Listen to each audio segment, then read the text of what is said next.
कही वो है कि लोगों को क्या अच्छा लगता है ये कहना और उनकी प्रशंसा प्राप्त करना,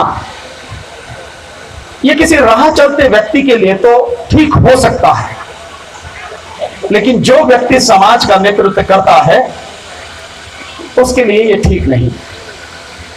उसके लिए ठीक यही है कि वो लोगों को बताए कि आपके लिए क्या सही है और क्या गलत। अब लोगों पर निर्भर है कि वो उस बात को मानते हैं या नहीं मानते हैं। मैं इसी बात को लेकर आज आपके बीच में कुछ बातें रखने जा रहा हूं। मुझे उम्मीद है आप मेरी बात को न केवल ध्यान से सुनेंगे बल्कि मेरी बात की सच्चाई और गंभीरता को समझने का प्रयास भी करेंगे। साथियों, मैं जो आज देख रहा हूं, क्या इसी धर्म के लिए, क्या धर्म के इसी तरह के कार्यक्रम के लिए बुद्ध का धर्म है? क्या फर्क नजर आ रहा है आपको?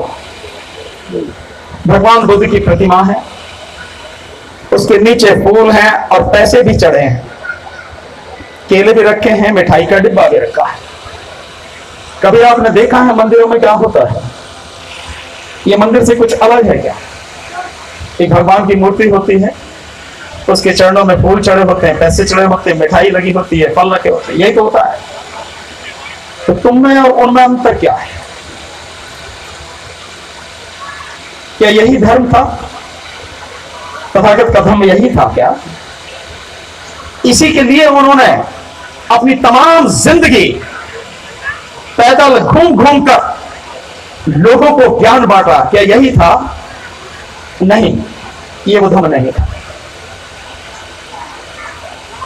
क्या ऐसा ही धर्म था तथागत का कि हम 7 दिन तक ऐसे प्रोग्राम करें, आप लोग आए, यहां पे गीत हो, यहां पे जो कथा है वो कही जाए, वो आपको बताई जाए, समझाई जाए?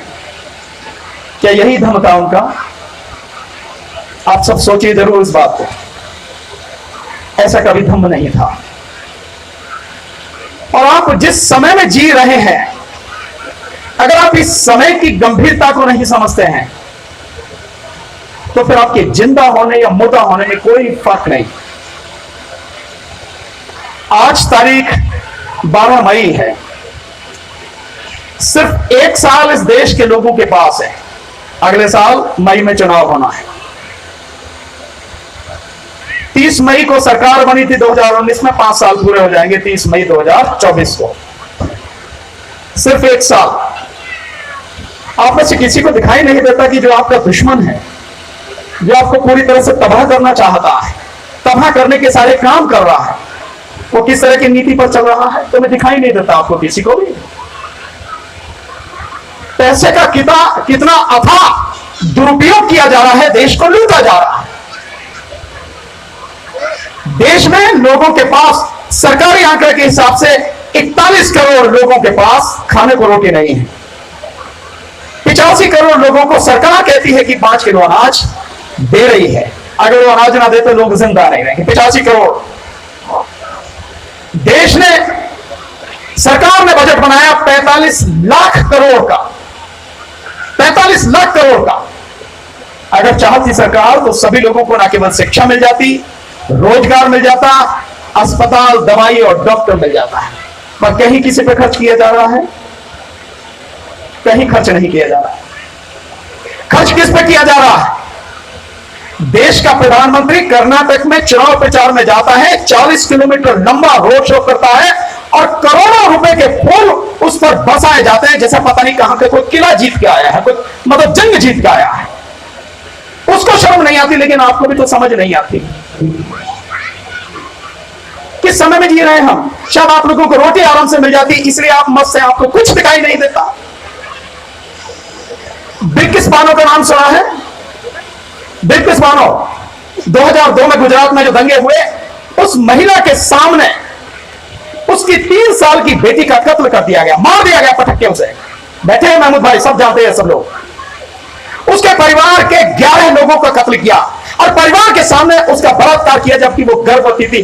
दिखाई नहीं देता, वो सारे के सारे छोड़ दिए गए। तुम चाहते हो कि तुम्हारे सामने में भी, तुम्हारे साथ भी ऐसा ही हो, तभी तुम्हें कुछ नजर आएगा, उससे पहले तुम्हें कुछ नजर नहीं आता। क्या करना है हमें और कर क्या रहे हैं, कभी तो सोचो इस बात पर। क्या इसी बात के लिए अभी यहां बहुत अच्छा गीत गाया हमारे भाई, मैं नाम नहीं जानता, उन्होंने इसमें कहा कि सरकारें बदलती रहती हैं लेकिन संविधान नहीं बदलता। बदल जाएगा संविधान? जरा सी देर की बात है, बहुत ज्यादा नहीं जाना। तो 2024 में अगर बीजेपी जीत के आ गई, ये मोदी आ गया जीत के, तो न केवल संविधान बदलेगा, बल्कि कितनों की गर्दन कटेंगे, कितनों के बच्चे उनकी आंखों के सामने मार दिए जाएंगे। आपकी समझ में भी नहीं है, आप इसकी कल्पना भी नहीं कर सकते। आप सिर्फ इसी तरह के प्रोग्राम करते हो। इस बुद्ध विहार में क्यों नहीं सुबह नौजवान बच्चों की, जो रिटायर हो गए हैं लोग, उनकी शाखा लग सकती है सुबह 4 बजे से।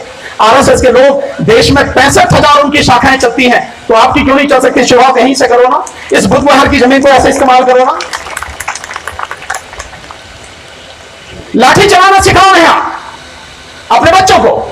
जितना पैसा इस समय खर्च किया जा रहा है, उस पैसे से अपने बच्चों को एक ट्रेंड व्यक्ति रखो, लाठी चलाना सिखाओ, जूडो कराटे सिखाओ, ताइक्वांडो सिखाओ, अपने बच्चों को लड़ना सिखाओ। क्या मिलेगा इससे?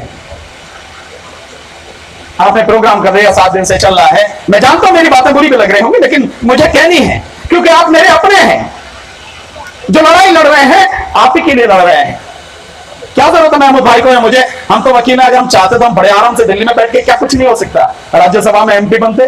क्या जो सरकार से लड़ते हमें क्या जरूरत है? क्या कर देगी सरकार हमारा? लेकिन फिर भी लड़ रहे हैं ना, लगातार मारने की धमकी आती है। कभी भी कुछ भी हो सकता है, सरकार कुछ भी कर सकती है, बावजूद उसके बिना डरे, बिना रुके, लगातार आपके लिए काम कर रहे हैं, लड़ रहे हैं, क्योंकि आप मेरे अपने हैं।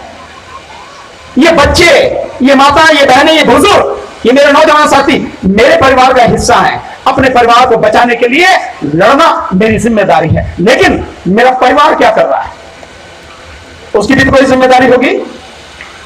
ये प्रोग्राम चल रहा है, आप सुनेंगे, गीत का आनंद लेंगे, आपको बहुत अच्छा लगेगा, ताली बजाएंगे, और उसके बाद में जाके आप चले जाएंगे, सो जाएंगे।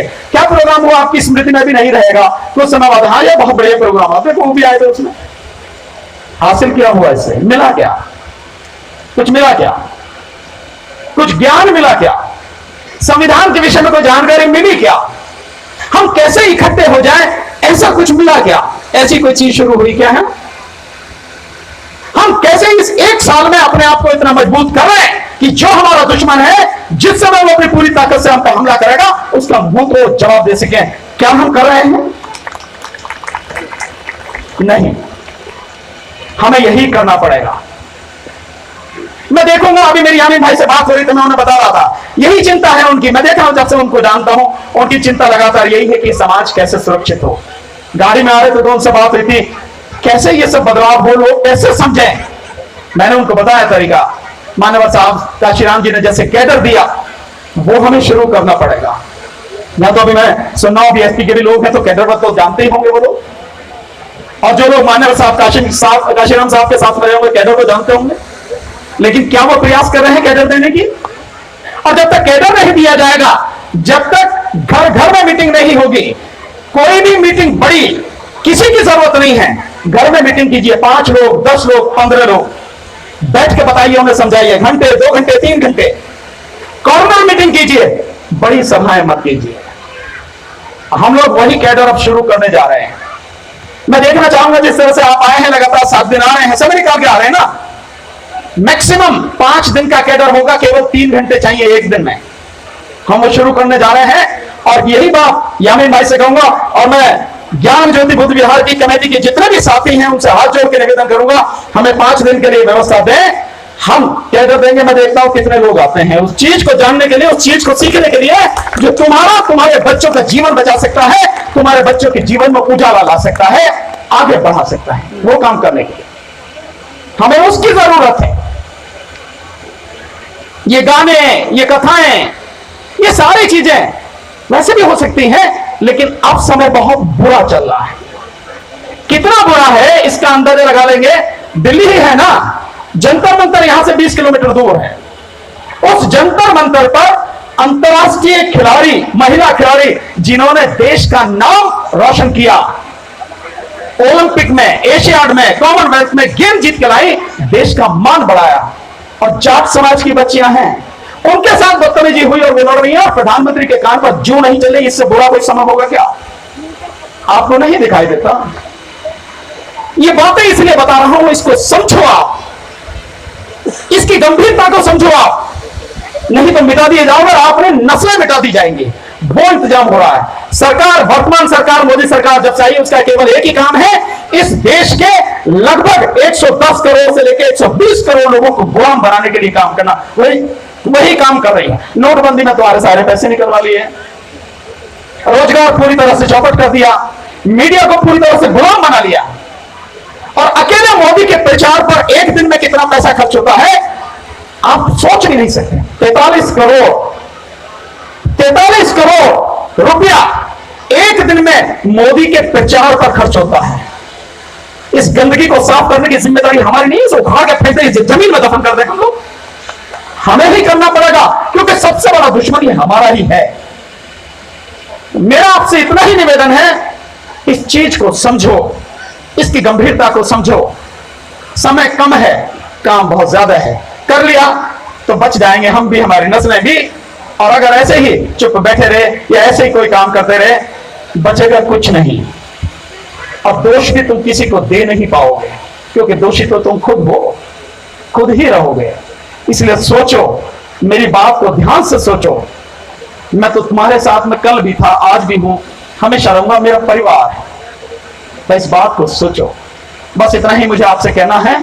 बाकी समय मिला, क्योंकि मुझे बहुत भाग दौड़ रहती है, लगातार भागना पड़ता है, इसलिए आज मैं आपसे इतना ही कह के विदा लेना चाहूंगा। समिति ने मुझे यहां बुलाया, आमंत्रित किया, और मेरी इन कड़वी बातों को बहुत ध्यान से आप सभी ने सुना। मैं उसके लिए आभारी हूं, यामीन भाई का आभारी हूं, उन्होंने मुझे बुलाया था। हमेशा आपका आभारी रहूंगा, लेकिन सोचो फिर भी हमें क्या करना है। नमो बुद्धाय, जय भीम, आदाब, सत श्री अकाल, नमस्कार।